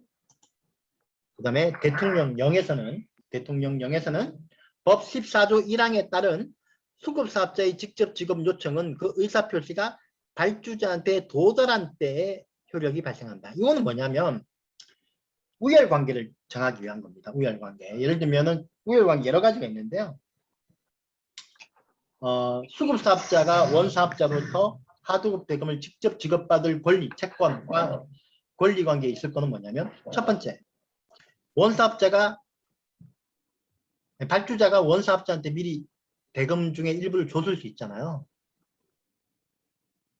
그거와 관련해서 우열관계를 따지는 것도 직접 지급 요청의 의사표시가 발주자한테 도달한 때를 기준으로 도달하기 전에 이미 준 것에 대해서는 직접 지급 금액에서 빼야 되는 거고요. 도달하고 난 다음에 준 거는 그거는 직접 지급 금액에서 빼는 게 아닙니다. 그 다음에 원사업자의 다른 채권자들이 발주자한테 감유 거는 거 있잖아요. 압류, 감유 같은 거 거는 거. 그런 것도 요걸 기준으로 우열관계를 따지는 거죠. 의사표시가 도달한 날. 그래서 발주자는 이런 사유 때문에 민사집행법 248조 1항 등의 공탁 사유가 있는 경우에는 해당 금액에 대한 공탁을 할 수가 있고요. 발주자는 원사업자에 대한 대금 지급 의무의 범위 내에서 하도급 대금 직접 지급 의무를 부담한다. 아까 이건 똑같은 겁니다. 요 상황은요. 요 항하고 대치되는 거예요. 요 항하고에 상응하는 겁니다. 뭐냐면 이미 준 공사 대금 부분에 대한 직접 지급 의무는 줄 필요가 없다는 거예요. 지급하지 않은 금액들 중에 하도급 대금 직접 지급 의무가 발생한다는 겁니다. 그 공사의 범위 내에서만 하도급 대금의 직접 지급 요건을 갖추고 그 수급사업자가 제조, 수리, 시공한 분에 대한 하도급 대금이 확정되는 경우 발주자는 도급 계약의 내용에 따라 하도급 대금을 지급해야 된다. 그래서 이건 뭐냐면 직접 지급 요건이 갖춰지고 나면 바로 줘야 되는 건 아니고 대금을 지급하는 거는 뭐그 계약에 따라서 지급하기로 하는 시점에 지급하는 거죠. 근데 사실은 이제 이런 것들 때문에 실무에서는 매우 복잡한 이슈들이 나올 수 있습니다. 그런 것들을 지금부터 살펴보도록 하겠습니다. 조금 어려운데 나중에 이제 실제 그런 사례가 생겼을 때 제가 무슨 얘기를 한 건지는 아시면은 될 문제인 거죠.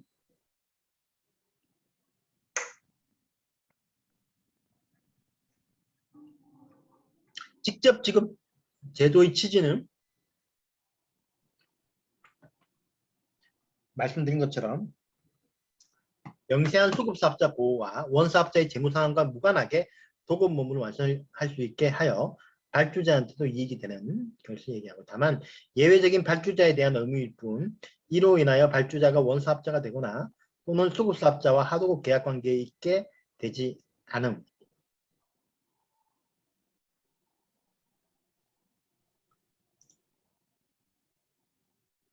네, 직접 지급 청구권의 발생 요건을 제가 다 설명을 드렸는데요. 원사업자의 지급 정지 파산, 그 밖에 유사한 사유가 있거나 사업에 관한 허가, 인가, 면허, 등록 취소되어 원사업자가 하도급 대금을 지급할 수 없게 된 경우 플러스 수급사업자가 발주자한테 하도급 대금의 직접 지급을 요청한 때, 이게 이제 1호인데요. 하도급 대금을 직접 지급할 수 없게 된 경우란 채무자가 변제 능력이 부족하여 즉시 변제해야 할 채무를 일반적 계속적으로 변제할 수 없는 객관적인 상태를 의미하는 것이고요. 그 판단 시기는 수급사업자의 직접 지급에 대한 의사표시가 발주자한테 도달한 시점입니다.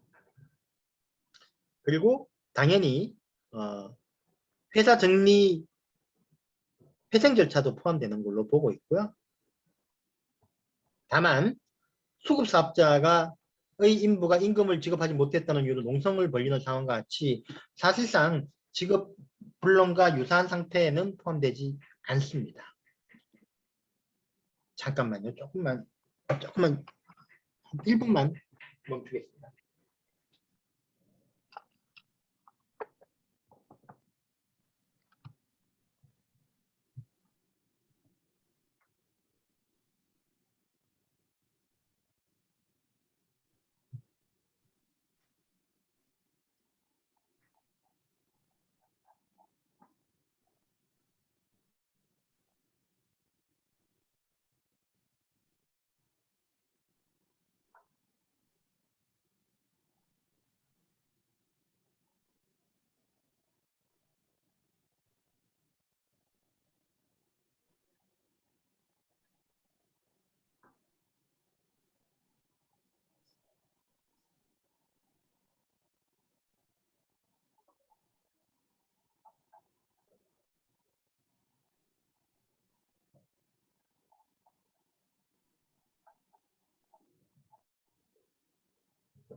네.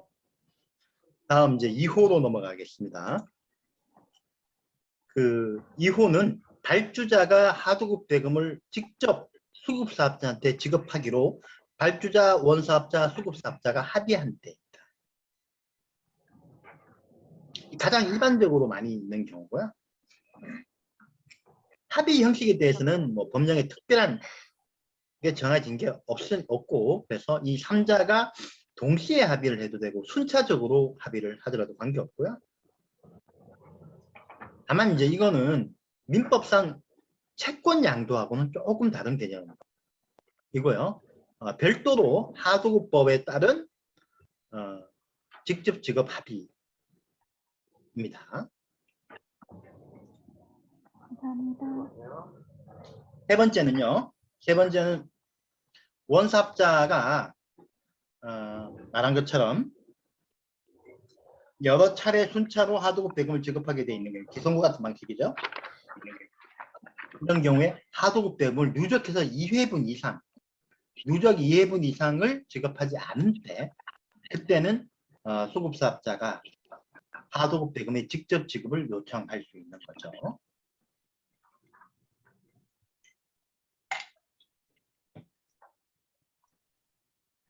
보신 것처럼 연속하여 2회 이상일 걸 요구하는 건 아니고요. 합쳐가지고 누적 2회분 이상이면 됩니다. 그래서 1회 밀렸다가 주고 다시 1회 밀리고 이런 거는 여기 해당이 안 되는 거죠. 그리고 원사업자가 하도급 대금 지급 보증 의무를 이행하지 아니한 때로 수급사업자가 직접 지급한 때는 여기에 해당된다고 보고 있습니다. 직접 지급의 효과는 뭐냐? 직접 지급 사유가 발생하면은 수급사업자는 발주자에 대한 지급 청구권을 취득하게 됩니다. 대신에 원사업자에 대한 청구권은 소멸합니다. 그래서 발주자의 원사업자에 대한 대금 지급 의무 역시 직접 지급 의무를 부담하는 하도급 대금만큼 소멸하기 때문에 원사업자의 다른 채권자들에 의한 압류, 가압류, 전부명령, 추심명령 등 강제 집행 허용되지 않습니다. 만약에 내려지면 무효이고요. 채권 양도 역시 무효입니다. 다만 직접 지급 요건이 발생하기 전에 압류, 가압류, 전부명령, 추심명령 이런 거 다 유효하죠. 그래서 요거 효력은 의사표시가 언제 도달했는지에 따라서 발생을 하는 거죠. 만약에 하도급 대금이 3자 간의 합의로 이루어졌다. 이 경우는 발주자가 합의하는 시점, 그때 발생한 걸 기준으로 판단하는 겁니다. 근데 이런 경우도 있습니다. 이런 경우도 예전에 우리 이제 어릴 때 대학 다니고 그럴 때 그 연인하고 헤어지면 친구들이 뭐라고 위로해줬죠? 괜찮아, 괜찮아. 뭐라고 하죠? 괜찮아. 똥차 가고 벤츠 온다. 라고 이렇게 뭐 농담으로 했습니다. 농담으로 얘기했는데 사실은 또 살다 보면 반드시 떠난 사람이 똥차인 줄 알았는데 오히려 뒤에 오는 차가 더 심한 경우가 많았죠. 그때는 보통 뭐라고 합니까? 새로 만난 사람이 더 나쁜 놈일 때는 쓰레기차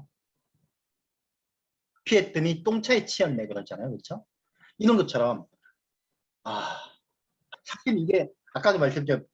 발주자, 원사업자, 수급사업자, 재수급사업자, 제재수급사업자 이렇게 쭉 연결되어 있는 고리가 참 많거든요. 특히 건설 위탁 같은 경우에는. 그래서 제재수급사업자들 뭐 이런 입장에서 보면 자기 발주자가 결코 더 자기의 원사업자보다 경제적으로 튼튼하거나 뭐 이러지 않은 경우 되게 많아요. 그러니까 직접 지급을 받기로 했다가 더 낭패 보는 경우도 오히려 더 있는 거죠. 실제로 그런 경우도 있습니다. 그때는 그러면 어떻게 되느냐? 직접 지급 합의를 했다. 근데 발주자가 직접 지급 대금을 안 줘요. 물론 이 발주자는 원사업자에 대해서 공사 대금을 안 주는 거죠. 그럼 이때 직접 지급 파기비를 취소하고 오히려 원사업자한테 대금을 청구할 수 있느냐. 원사업자가 좀 더 경쟁 능력이 있어요. 그래서 원사업자는 발주자한테 돈을 안 받아도 어떻게든 간에 하도급 대금을 마련해 줄 수 있는 능력이 있다. 가능하다고 봅니다. 예를 들면 직접 지급 합의를 한 경우라면 직접 지급 합의를 해제하면 되고요. 그 다음에 다른 사유 1호, 3호, 4호인 경우에는 수급사업자의 발주자에 대한 직접 지급 요청을 철회해버리면 됩니다. 당연히 그러면 원래 있던 하도급 대금 지급 의무는 살아난다고 저는 보고 있습니다. 직접 지급 의무의 범위와 금액. 발주자가 하도급 대금에 따라, 그러니까 발주자가 직접 지급 의무를 부담하게 되는 하도급 대금이랑 직접 지급 청구권 성립 당시 수급사업자가 그 시점까지 완료된 제조, 수리, 시공, 용역, 수행, 위탁 부분에 상응하는 하도급 대금이 된다. 잠깐만요. 제가 메모 하나만 해놔야 돼요.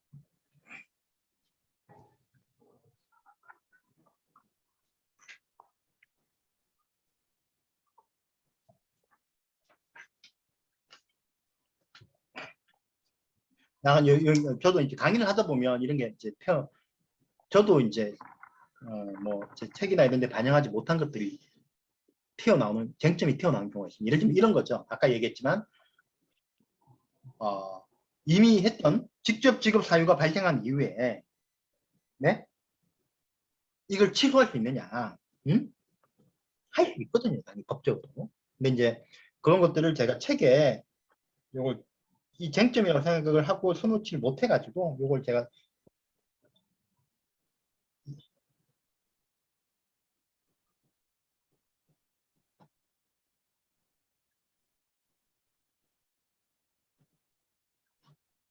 잠깐만요.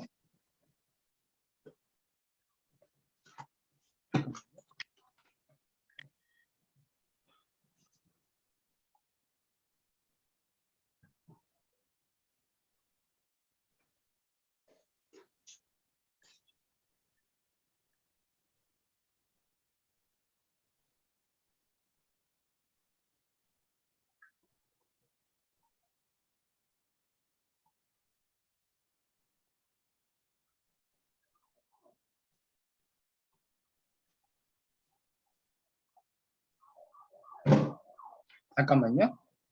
아이고 이거 또 이걸 해야 되는군요.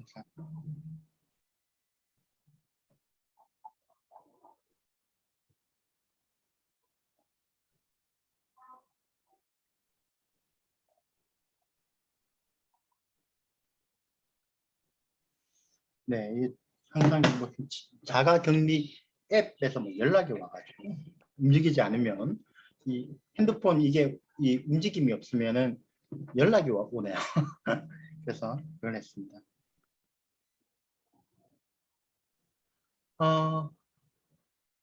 그래서 이제 요건 되게 그 의미 있는 쟁점 같습니다. 당연히 이런 경우 실제로 이런 경우 많습니다. 실제로 뭐냐면 그 직접 지급 합의를 했어요. 했는데 발주자가 돈을 안 줘요. 발주자가 경제적으로 더 어려워진 거죠. 그럼 당연히 원사업자도 안 주고 발주자는 원사업자한테도 안 주고 수급사업자도 안 주는 상황이 되는 거죠. 그럼 이때 어떻게 하느냐? 수급사업자는 이거 취소할 수 있는 거예요. 취소하고 자기의 원사업자한테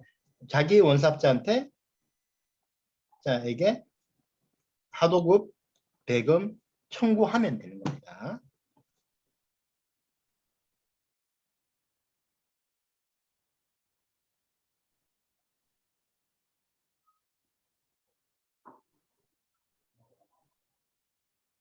그렇게 합니다. 두 번째로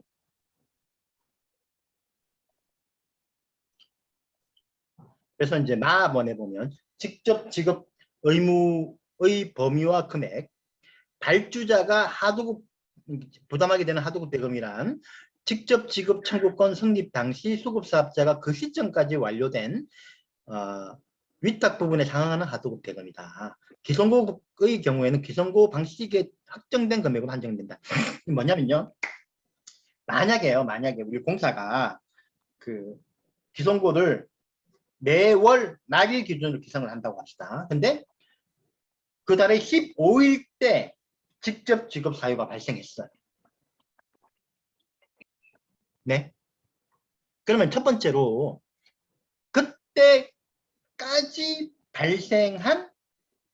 그때까지 한 공사나 위탁을 의 기성고를 산정해 보는 거죠.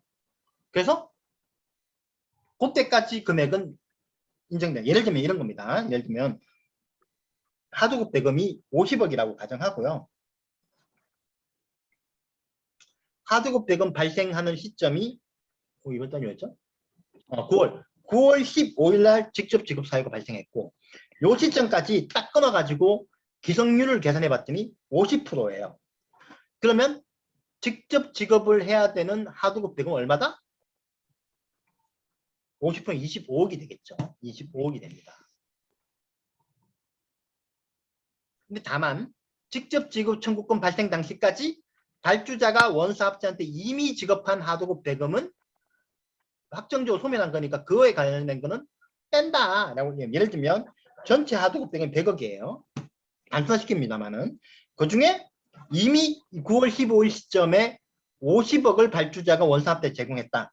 그럼 비율적으로만 적용 간다고 하면은 이 25억 중에 12.25억은 이미 발주자가 중부분에 포함이 되어 있으니까 빠지고 12.5억만 직접 지급 대상이 되겠죠.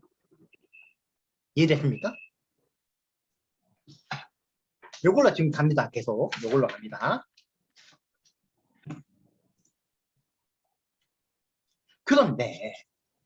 그런데 말입니다. 그런데 여기서 아직까지는 뭐가 안 들어왔죠? 원사업자의 채권자가 압류, 감류 같은 게 안 들어왔습니다. 그러니까 지금 보십시오. 9월 15일 시점에 원래 지금 하도급 대금은 원래 발주자가 원사업자한테 주는 도급 대금은 100억이었는데 그중에 50억을 지급했고 이건 다 비례적인 거라고 가정합니다. 9월 15일 때 기속률은 50%. 그래서 직접 지급 대상이 되는 거는 이제 9월 15일 기준으로 12.5억 원입니다. 그리고 9월 30일까지 아직 원사업자의 채권자들이 압류, 감류 같은 게 안 들어왔어요. 근데 9월 30일까지는 몇 퍼센트 진행됐느냐? 추가로 20%가 더 진행됐습니다. 그럼 20%에 상환하는 하도급 대금은 얼마죠? 50억에 20%?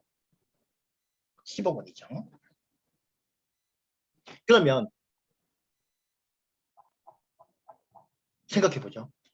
이 10억 원은 하도급 대금의 직접 지급 대상 금액에 들어가겠습니까? 안 들어가겠습니까? 만약에 그러면은 9월 15일 날 하도급 대금 청구권이 발생했잖아요. 그럼 9월 15일부터 30일까지 15일 동안 발생했던 이 10억 원은 하도급 대금 지급 대상으로 삼으려고 하면 다시 하도급 대금 지급 신청을 해야 될까요? 어떨까요? 요게 문제입니다.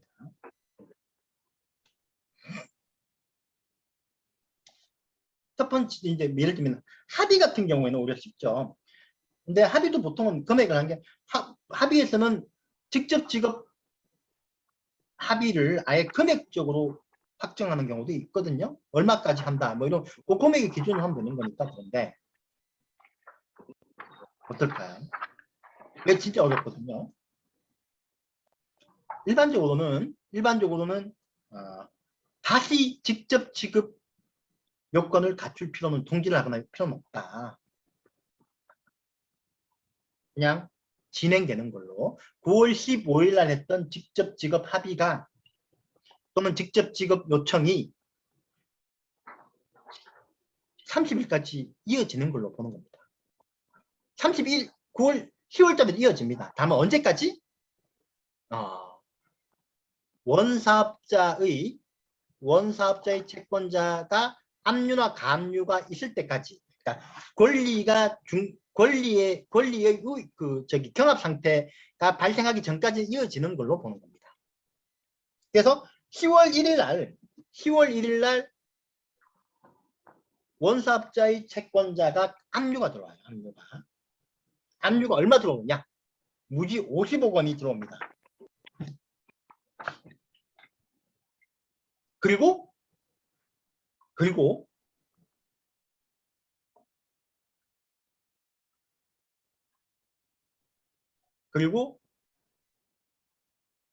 압류가 들어와요. 그럼 이런 경우는 어떻게 할까요? 50억 원 압류 중에 얼마가 효과가 있을까요? 예를 들면 지금 보십시오. 발주자가 원사업자한테 줘야 될 돈이 총 100억 원이죠. 100억 원도 사실은 공사가 완료되는 시점으로 기준하는 겁니다. 근데 이 똑같은 비율이라고 생각하고요. 예를 들면 10월 1일까지 됐던 게 총 70%다. 그러면 얼마를 줘야 되죠? 70억의 도급대금 지급 의무가 있는 거죠. 그 중에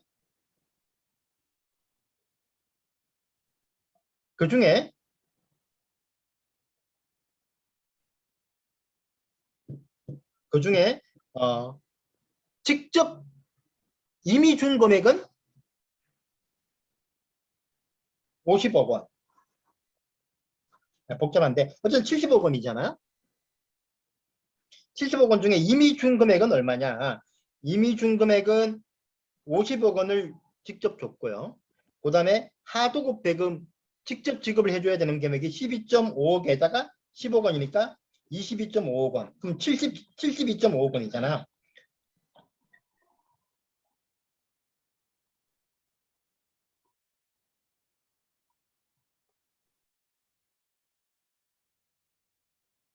(72.2억 원이거든요)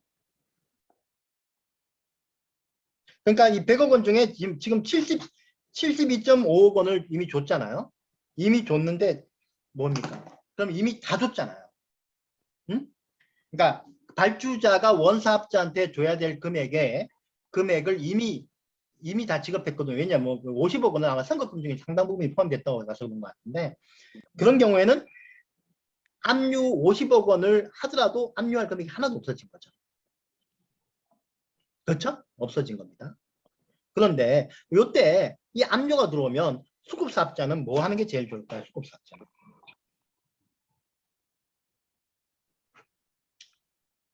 나중에 여기서 수급사업자 공사를 계속 해가지고 발주자가 원사업자한테 지급해야 되는 하도급 대금이 생기면 이건 누구 손에 들어갈까요? 압류 대상 채권이 되잖아요. 수급사업자는 자기 비용 들여가지고 남배 채우는 꼴이 되는 거죠. 이 경우는 사실은 수급사업자는 공사계약 해지를 하는 게 답이에요. 공사계약 해지를 하는 게 답입니다. 근데 만약에 근데 뭐 이 여러 가지 상황 때문에 수급사업자도 공사를 계속 할 수밖에 없다. 그러면 그 공사 대금은 압류 대상 채권이 되겠죠.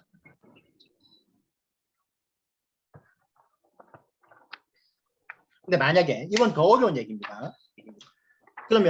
그러면은 이거는 누구한테 발주자한테도 불행하고 수급사업자한테 불행하잖아요. 이런 상황을 피하기 위해서는 뭐가 제일 좋을까요?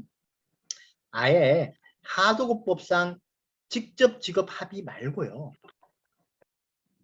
원사업자, 수급사업자가 장래에 발생할 하도급 대금에 대한 채권을 확정적으로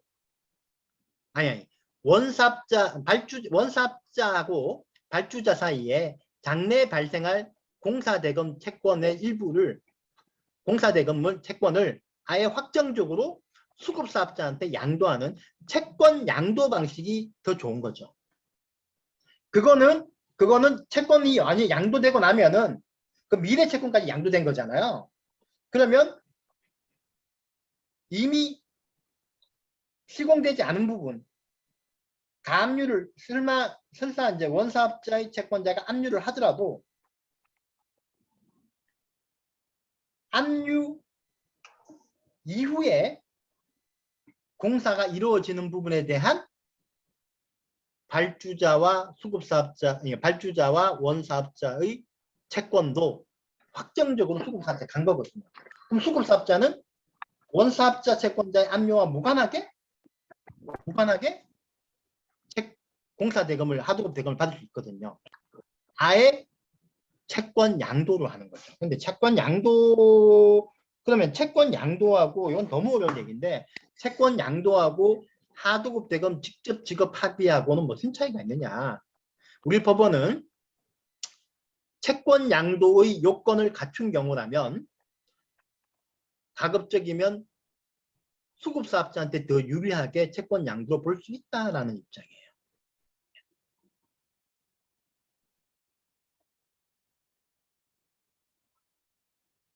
직접 지급한다는 표현을 쓰더라도 채권 양도 요건, 그러니까 채권 양도 요건이라고 하는 거는 3자 간에 합의를 하거나 원사업자, 그러니까 이 채권자가 채무자 간에 합의를 해가지고 제3채무, 채권자하고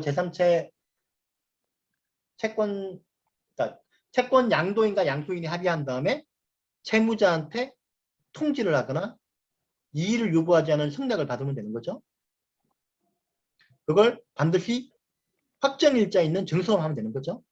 근데 그 채권 양도라는 표현 대신에 직접 지급한다는 요건을 쓰더라도 채권 양도로 볼 여지가 있다는 거예요. 확정일자 있는 서면으로 서로 한 경우라면. 근데 확정일자 있는 증서로 하지 않으면 그냥 3자 간의 합의서만 썼다. 이런 거는 채권 양도가 안 되겠죠. 이거는 그냥 하도급법상에 직접 지급 합의밖에 안 되는 겁니다. 그런 얘기들을 쭉 써놨습니다. 이게 너무 솔직히 조금 어렵죠. 어려운데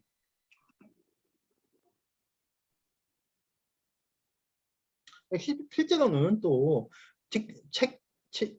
이 채권 양도 합의, 그 직접 지급 합의를 할 때 확정일자 있는 증서를 많이 하거든요.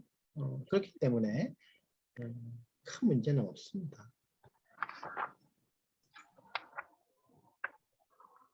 직접 지급 사유가 발생한 후 수행된 위탁 업무에 대한 하도급 대금. 직접 지급 발생 시점까지 수행된 위탁 업무에 대한 하도급 대금뿐이 아니라 그 이후에 수행된 위탁 업무와 관련한 하도급 대금까지도 원사업자의 채권자에 의한 장애, 압류, 가압류가 들어오기 전까지는 직접 지급 대상이 된다고 본다.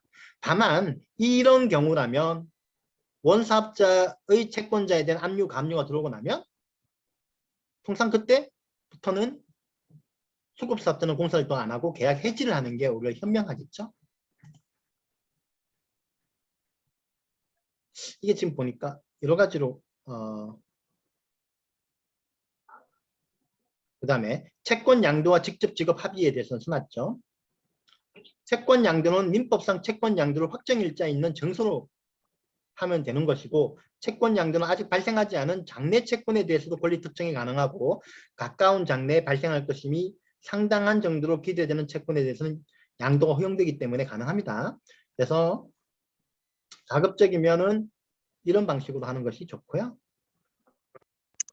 그렇습니다. 이제 마지막으로 이렇더라도 채권 양도가 이루어지기 전까지 발생했던 사유로 원사업자가 수급사업자한테 항변할 수 있었던 사유는 발주자가 그걸 또 원용할 수 있습니다.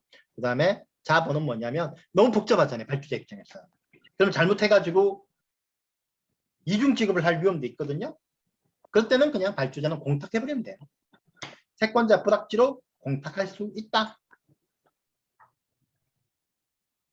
이거 다음에 발주자가 수급사업자한테 지급하는 그 하도급 대금 직접 지급 대금은 지연이자나 할인료의 부담이 없습니다. 이거는 하도급 대금 자체는 아니기 때문에 그렇고요.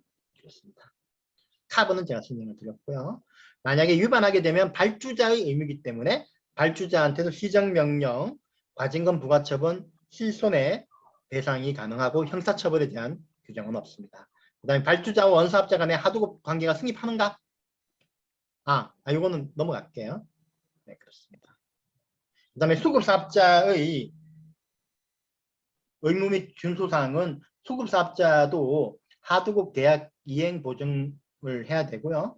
그 다음에 수급사업자한테도 여러 가지 권리가 인정되는 이거는 뭐 특별히 아실 필요가 없겠죠. 그렇습니다. 여기까지 했고요. 오늘 마지막에 직접 지급 사유는 좀 설명드렸는데 좀 많이 어렵죠.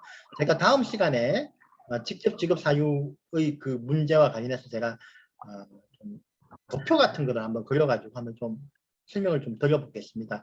이게 실제로 아마 이거 상담할 때 여러 가지 사례들이 많이 나오거든요. 그래서 요거는 제가 조금 더 사례 예시로 해가지고 좀 설명을 드리는 게 좋을 것 같아요. 오늘 수고하셨고요. 다다음 주에 뵙겠습니다. 고생하셨습니다.